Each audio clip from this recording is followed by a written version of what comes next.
Module 5.1 Pet Care Training for Bello Project Volunteers. Care Concepts for Working with Clients' Cats. The concepts in these modules were developed by members of the Home Hospice Association. Learning Objectives. We aim to give our volunteers a common understanding of concepts necessary to provide high-quality care to our clients' cats. We want to empower our volunteers to know how to relieve the client of the physical work of pet care. We hope to provide our clients with the peace of mind that they can stay with their pets until their life journey is complete. General points when taking care of clients' cats. Our clients have known their pets for much longer, in the majority of cases, than we have. They are entrusting us with the care of their animal friend and family member. The client should be encouraged to maintain authority and decision-making regarding the daily care of their pets for as long as they are able to. It is not our job to change things.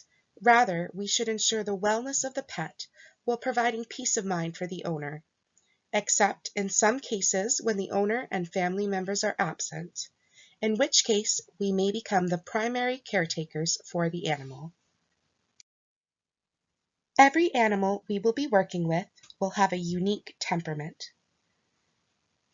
Understand that these animals will be undergoing life changes as well and may experience fear and anxiety due to changes in their home and safe space, thus changing their temperament at times.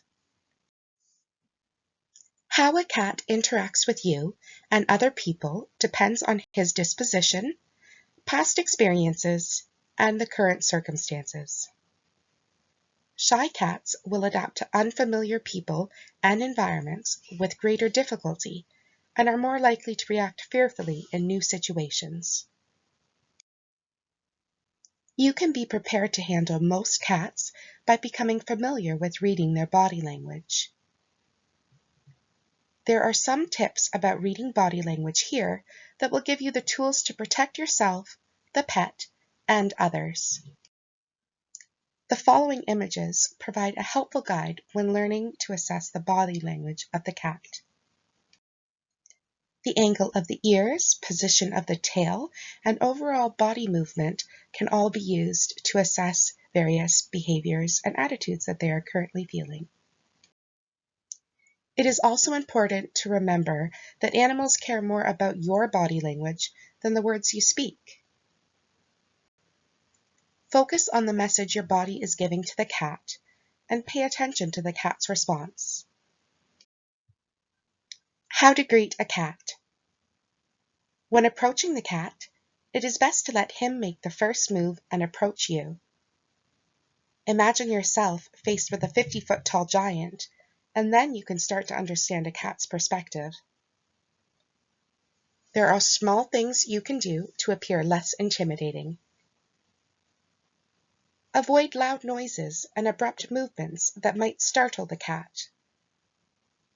Refrain from looming over him, since it makes you appear larger and potentially threatening. Instead, sit down on the floor to put yourself at his level. Try inviting the cat into your space instead of moving into his space. Avoid chasing after the cat, because this can cause him to become fearful, an experience that can negatively color future interactions with you. Approaching an unfamiliar cat is always a potentially risky proposition since he is not familiar to you. Although the cat might act friendly, a sudden noise or movement could trigger an aggressive response towards you. Picking up cats. When you pick up a cat, he experiences a sudden loss of control, and his entire sense of security is altered.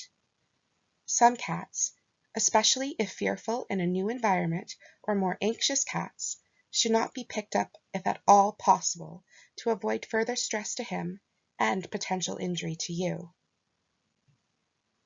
Signs that a cat is stressed include a tense body, dilated pupils, ears back, and hissing or crying out.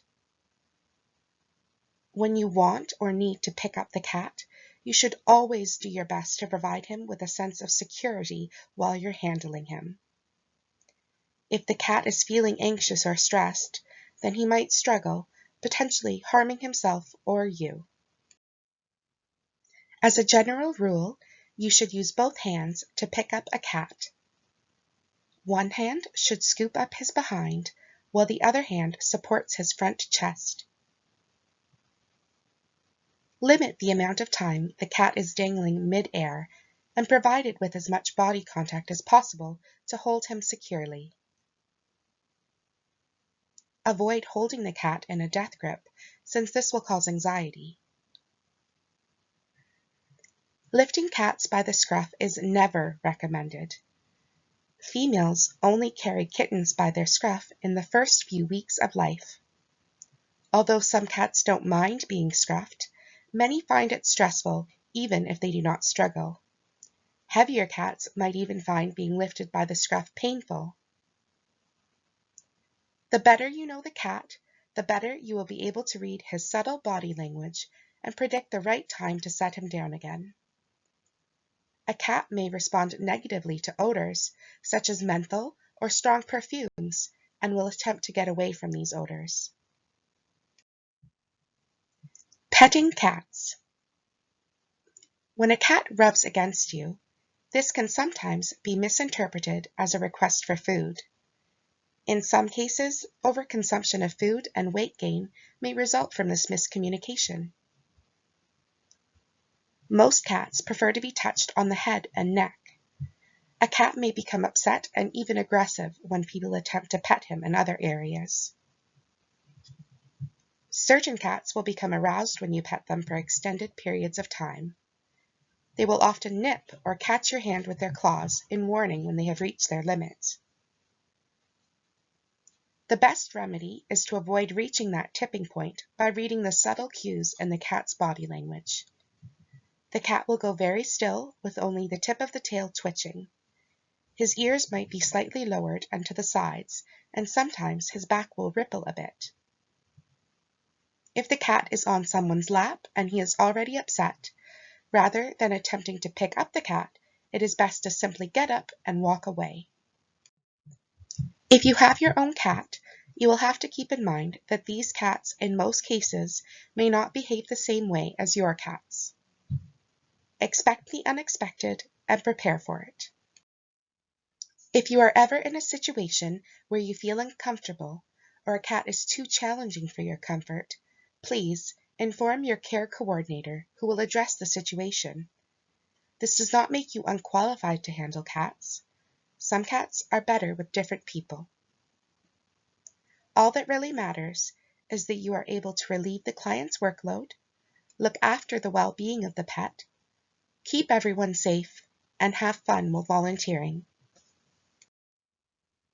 Remember that the cats you will be working with are going through life changes too. Some of these changes may include changes to routine with times of feeding, sleeping, or exercise, an increase in the number of visitors or strangers to the house, including medical staff, family and friends, support staff, and yourself. Environmental adjustments to the home, such as furniture moved, a bedroom changed, or even a household move or temporary alteration. The addition of medical equipment, such as hospital beds, oxygen tanks or respirators, medical supplies such as IV poles, bandages, and various pills and bottles of medications. Because the pet owner you are working with may be preoccupied with their illness, medical appointments, visitors, etc., you can watch for safety issues in the home which may affect the pet. Depending on the stage of the illness and many other factors, the pet owner simply may not be able to keep up with everything in their environment or may even be bedbound. This is precisely why you are there. So, how can you help? Be aware of household dangers. Are medications and health supplies kept out of reach of the pet? Is the garbage secured away from inquisitive pet noses? Did the owner receive plants or chocolate or other food gifts that have been placed where a pet can reach them? Some plants and foods are toxic to pets when ingested, and this must be addressed immediately. And some pets will eat just about anything, even non-food items, which may cause serious or even life-threatening health risks. Bring up any concerns with your care coordinator so a conversation can occur about a new location for these hazards. New locations for items of concern should be agreed upon by the pet owner and her family in the house. Since you may be the primary caregiver to the pet at some point, you will have to be able to recognize health concerns in the animal. The best way to do this is to get an understanding of what is normal so you can start to pick up the abnormal. The care coordinator will have an initial conversation with the pet owner or person responsible to discuss any existing concerns, pending concerns, vet history, grooming issues, food sensitivities, and behavior patterns to help us identify changes that may occur under our watch. It will be your job to ensure any changes in health, diet, or behavior are brought to the attention of your care coordinator. What should you look for? Questions you should ask yourself every time you visit the animal are: 1. Is the cat eating and drinking well? 2. Is the cat digesting properly, having regular bowel movements? Report any diarrhea or vomiting or changes in stool consistency or litter box use. 3.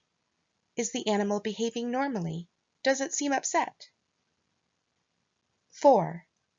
What changes are happening in the house that may be potential for fear or anxiety of the animal?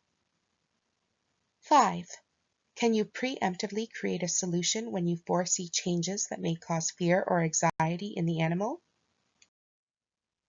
Here's an example of a preemptive solution to a foreseeable source of anxiety that may occur when caregivers and family have left the house and the owner is too weak to deal with the situation. In this scenario, the client now requires medical equipment in the house. The family came earlier in the day to help the care staff move the equipment as needed. During this process, they closed the door into the laundry room where the cat's litter box is kept. Everyone has left. In this situation, the avoidable problem was that the cat was unable to access its litter box and paced restlessly by the laundry room door. The client could not sleep, but was unable to get out of bed to open the door for their cat.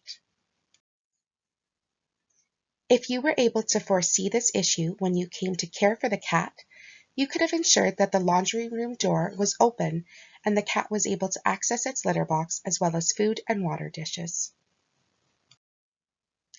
Other things you may have to watch the pet for include depression, irritability, and mischievousness due to boredom. All of these may indicate that the pet may require more visits to ensure its well-being and also to get rid of some energy or frustration that are causing anxiousness, restlessness, and mischievous behaviors. Watch out! As you enter in and leave out of the house, watch out for fast-moving pets. You certainly don't want to lose a client's beloved animal friend outside when they are indoor pets, as that can cause unwanted stress. If an animal is a known escape artist, consider putting a note by the doorbell to warn all incoming newcomers to the home. A logbook will be placed in each home for the volunteers to keep track of behavior, food and water intake, as well as feces passed and urine output. It will be very important to keep up with this log every time the cat is visited. You are the eyes, ears, and voice of the animal in your care. You are also the peace of mind for the owner with terminal illness and their family. Congratulations on completing this module and playing a very important part of the cat's well-being.